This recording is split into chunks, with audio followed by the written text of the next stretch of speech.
राधे राधे बच्चों। बोलो श्री कृष्ण भगवान की जय। बोलो विष्णु लक्ष्मी की जय। बोले राधा कृष्ण की जय। बोलो छठ लड्डू गोपाल की जय। अपने अपने माता पिता की जय। अपने अपने गुरुदेव महाराज की जय। भागवत पुराण की जय। बच्चों, ये भागवत पुराण जरूर सुना करो। आप चाहे कोई भी पढ़ता हो, आपके घर में हो तो भागवत पुराण 15 दिन जरूर पढ़ना और सुनना चाहिए। इससे पितरोजी महाराज की कृपा बरसती है और पितरोजी महाराज खुश होते हैं। बोलो भागवत पुराण की जय। भागवत पुराण का 14वां अध्याय हिरण्याक्ष के जन्म की कथा। विदुर जी ने मंत्र जी से कहा, मुनिवर, जिस समय श्री हरि शुकर अवतार में पृथ्वी का उद्धार कर रहे थे, उसी समय हिरण्याक्ष नामक दैत्य कहाँ से आ गया, उसकी जन्म कथा कृपया सुनाइए। श्री मंत्री जी ने कहा, विदुर जी, एक बार दक्ष की पुत्री दिति ने पुत्र प्राप्ति की इच्छा से अपने पति मारीच नंदन कश्यप जी से प्रार्थना की। उस समय श्री कश्यप जी यज्ञ भूमि में बैठे यज्ञ कर रहे थे। तब उन्होंने अपनी कामतुर पत्नी को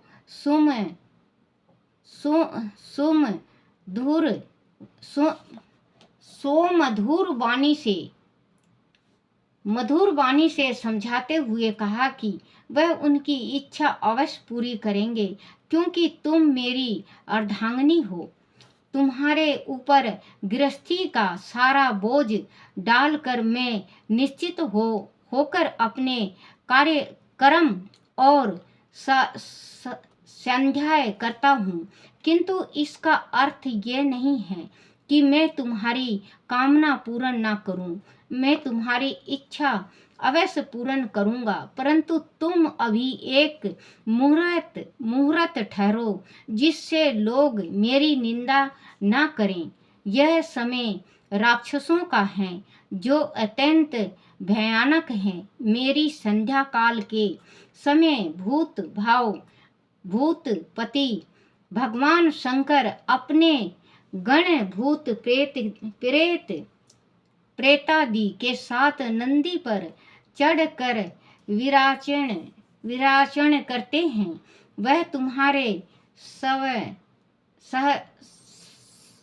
ससुर हैं, जो तीनों नेत्रों से सभी ओर दृष्टि रखते हैं। वह सदा दर्शी हैं।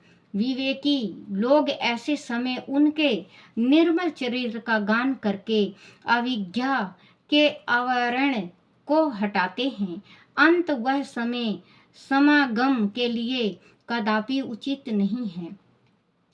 इस प्रकार पति के समझाने पर बच्चों, क्योंकि जो इनकी पत्नी थी मुनि की, वो कामतुर बहुत ज़्यादा होगी। वो अपने पति से कहने लगी, मुझे बच्चा चाहिए एक, और मुझे अभी इसी वक्त आपसे मिलना है। वो शाम का टाइम था बच्चों, संध्या काल। आप हमेशा ये चीज़ का ध्यान रखना कि संध्या काल गलत काम नहीं होता। संध्या काल में देवी पितर का ज्योत जलता है, भगवान का नाम लेना चाहिए, गलत हृदय में भावना भी नहीं लाना चाहिए।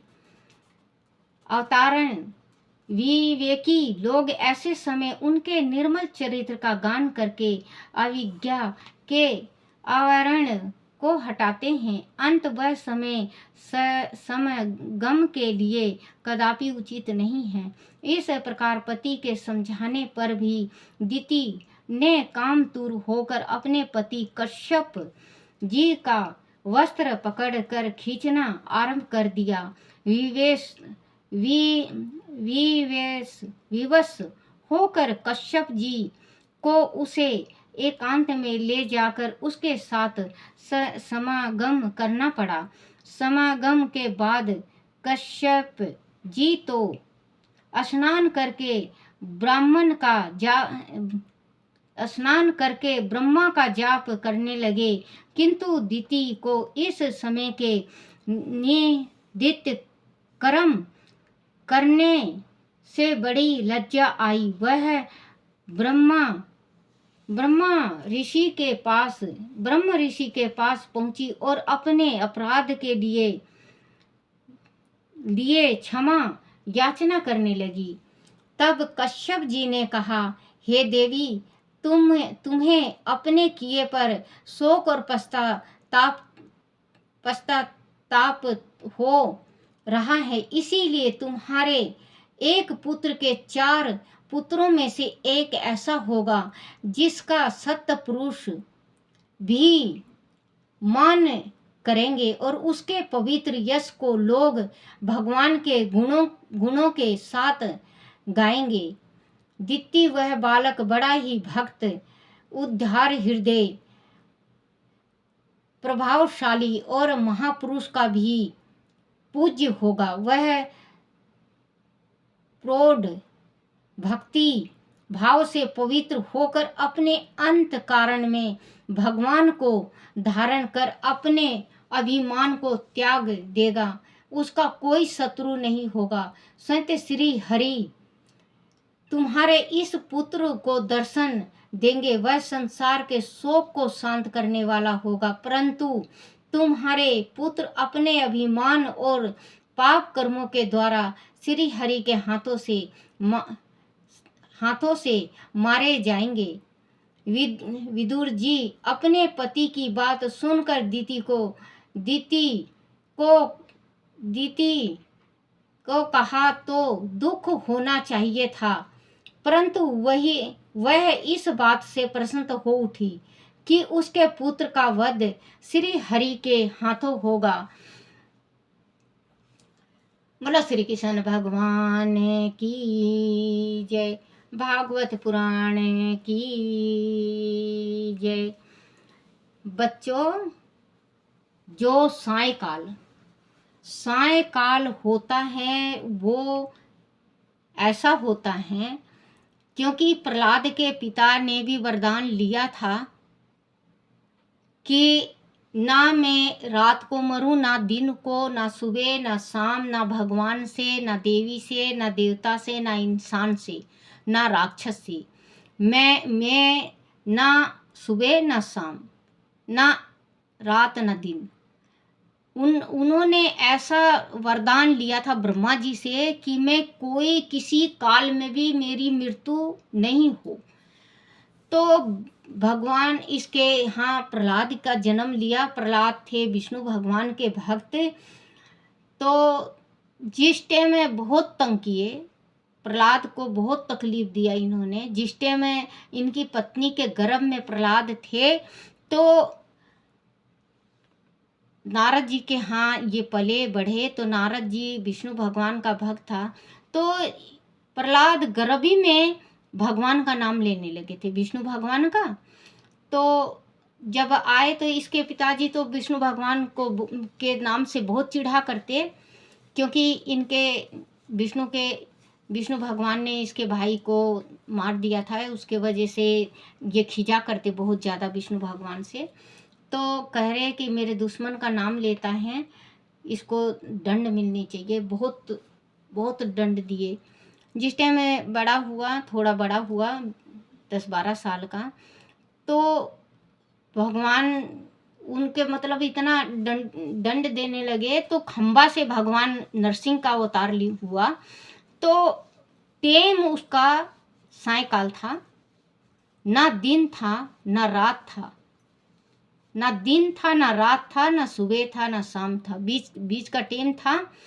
ना नरसिंह इंसान था, ना भगवान था, ना वो कोई जानवर था। वो दो दो तीन रूप थे उनके। शेर का मुख था, शरीर धड़ इंसान का था, भगवान का था। और सायंकाल थी, और ना बाहर ना भीतर, दहलीज के ऊपर बैठ के अपने, उन्होंने कहा था ना धरती में ना आसमान में, तो अपनी जगह में रख के और फाड़ दिए थे बीच में से, क्योंकि उनका ये था ना अस्त्र से मरूं ना शस्त्र से मरूं, तो लखून से मारे थे। तो उस टाइम इतना ज़्यादा वो जिस टाइम मारे थे विष्णु भगवान भेष नरसिंह का धर के, तो वो मतलब उनकी अग्नि शांत नहीं हुई। अग्नि शांत नहीं हुई तो माँ पार्वती भी, ये माँ लक्ष्मी भी बहुत मनाई, सारे देवी देवता मनाए, ब्रह्मा महेश भी मनाए, लेकिन उनका जो गुस्सा था वो शांत नहीं हुआ। तो नारद जी कहने लगे, बोले प्रहलाद को आगे करके भगवान के चरणों में डाल दो, भगवान खुद ही मान जाएंगे। तो कहते हैं ना भक्त के बस में होते हैं भगवान। भक्त के, जो भक्त सही हैं, जो सच्चे मन से भगवान को प्रार्थना करता है, तो उस भक्त के हृदय में भगवान का वास होता है, भगवान उसके बस में हो जाते हैं। तो इसको प्रहलाद को लेके जब गए, उनके चरणों में डाले, तुरंत ही उन्होंने उठा के अपनी गोदी में बिठा लिया, प्यार किया, शांत हो गए। जब इनको राजपाट मिला, प्रहलाद को राजपाट किया, कुछ दिन तक राजपाट किया, फिर इन्होंने जंगल में अपने जाके तप करके अपने शरीर को त्याग दिया। तो बच्चों, सायकाल, शाम, दिन छिपे, हम दिन छिपे कह देते हैं, सायकाल होता है दिन छिपे को। उस टाइम जोत बत्ती का टाइम होता है, उस टाइम भजन करने का टाइम होता है, माला फेरने का टाइम होता है। हमारे पितरोजी महाराज होते हैं, तो दिन भर भगवान काम कराते हैं, और शाम को उनको भेजते हैं उनके घर में कि जाओ जोत बत्ती हुआ है, भोग लगेगा, अब आपको खाना मिलेगा। औरतों को ना तो शाम के समय कुछ खाना चाहिए ना पीना चाहिए, क्योंकि उनके पितरोजी महाराज आते हैं, आप जोत बत्ती करते हो, वो खुश हो जाते हैं, तृप्त हो जाते हैं, उनका पेट भर जाता है। तो वो शाम को ना गलत काम करते, जैसे कि अपने गृहस्थी सुख को भी नहीं बरतना चाहिए, और घर में कलेश भी नहीं करना चाहिए। सायकाल का टाइम ऐसा होता है, अगर आप दिल से भगवान का पूजन करो, पितरोजी का दिल से पूजन करो, तो भगवान पूर्ण करता है, हर एक मनोकामना पूर्ण होती है शाम के टाइम। तो शाम के टाइम बच्चों, जैसे किसी के घर में ज़्यादा कलेश हैं और सुख शांति नहीं है, तो एक लोटा जल लो, एक लोटा जल लिया, शुद्ध जल, और उसमें थोड़ा सा गुड़ डालो और बाहर ले जाओ। बाहर ले जाने के बाद आपका जो दरवाज़ा है, दोनों दरवाजे, अगर दो दरवाजे हैं आपके, तो आप दोनों दरवाजे में पानी डालो, जो लोटा ले गए हो दोनों दरवाजे में पानी डाल के, और आप घर आ जाओ। देख लेना बच्चों, आप धीरे धीरे आपके घर में सुख शांति होगा और पितरों का वास होगा। ये छोटे छोटे काम करने से बेटा बड़ा बड़ा फायदा होता है। और जिसने छोटे छोटे उपाय करके बहुत जने बसे हैं बच्चों। ये कहते हैं सुबह जो उठ के आप एक लोटा जल छिड़कते हो अपने दरवाजा के सामने, तो आपके पितरोजी यों को पानी मिलता है, वो तृप्त होते हैं। और जो शाम को जल चढ़ता है वो अपने घर की कुल देवी का होता है। तो दोनों टाइम जल छिड़कना चाहिए अपने दरवाजा के सामने, और दोनों टाइम जल कोड़ा सींचना चाहिए, दरवाज़ा सींचना चाहिए, जिससे देवी और पितर हमारे घर के खुश रहें। तो हमें बच्चों, अगर गरीबी भी है, गरीब हैं हम और हमारे घर में गरीबी है, और हम ये 2 काम करते हैं तो बच्चों सुख शांति से बढ़ के दौलत नहीं होती। सुख शांति होगा घर में। आप ये 2 काम करके देखना, और किसी के चक्कर में पड़ के अपने कुल की देवी और अपने पितर को भूलना नहीं। जिस घर में कुल की देवी का अपमान होता है और अपने पितरों जी का जोत नहीं जलता और उनका अपमान होता है, वो बेटे चाहे कितना भी कमा ले, कितना भी माया हो जाए उनके घर में, लेकिन उनकी काया सुखी नहीं रहती। 2 चीज़ का ज़रूर ध्यान रखना कि अपने घर की कुल देवी और पितर दोनों को राजी रखो। आपको सब कुछ मिलेगा, सुख शांति भी मिलेगी, अन्न धन सब कुछ मिलेगा। ओम नमः शिवाय, ओम नमः शिवाय। बोलो श्री कृष्ण भगवान की जय।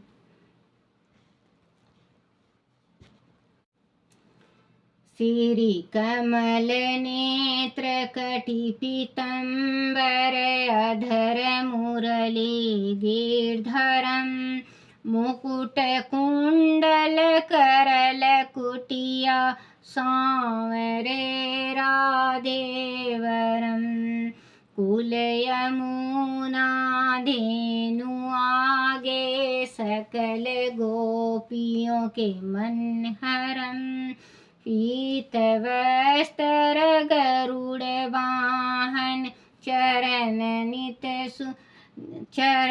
सुख नित नागरम करत केल कलोल निस दिन कुंज भवन उजागरम अजर अमर अडोल निश्चल पुरुषतम अपरापरम दीननाथ दयालु गिरधर कंस हिरणाकुशरम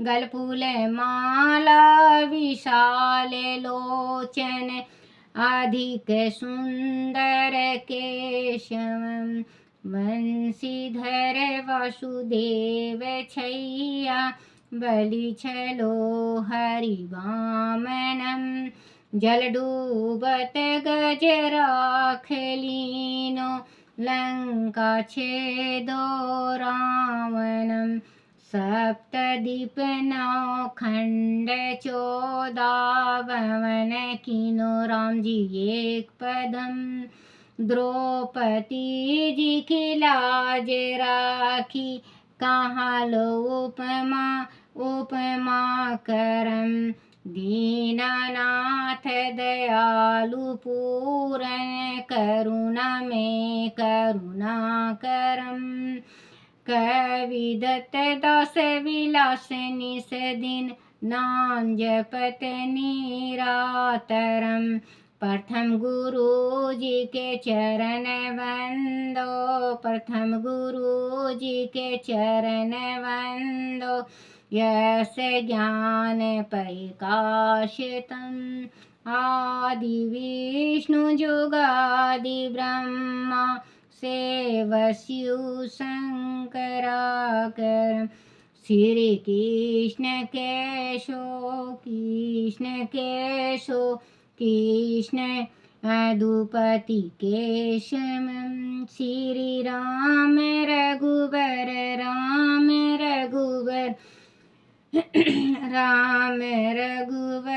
राघवम श्री राम कृष्ण गोविंद माधो वासुदेव श्री वामनम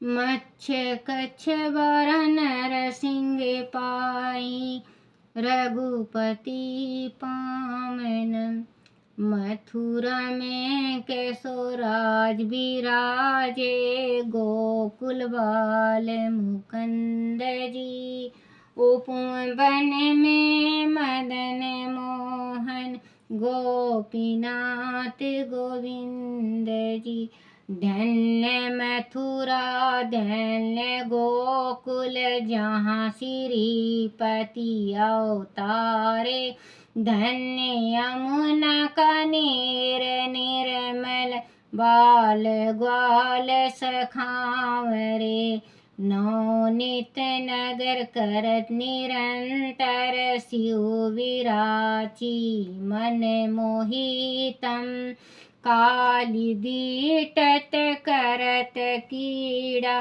बाल अद्भुत सुंदरम ग्वाल बाल सब सखा विराजे संग राधे भामनी वंशीवट तट निकट यमुना मुरली की टेर सुहावनी भज्य रघुवंश उत्तम परम राजकुमार जी सीता के पति भक्तन के गति जगत प्राण आधार जी जनक राजापन को राखो धनुष बाण चढ़ावही सती सीता नाम जाके श्री रामचंद्र प्रमानाहि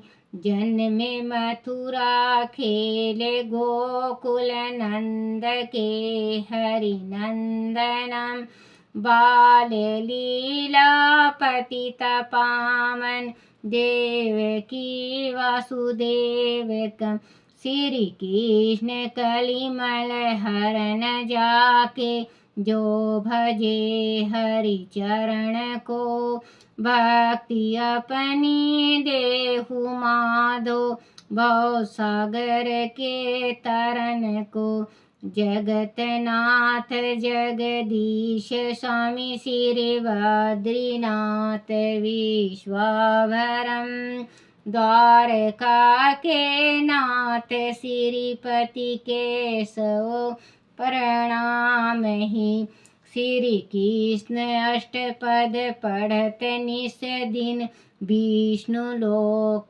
जाए तुम गुरु राम नंदनी मानंद स्वामी कालिदास गावहि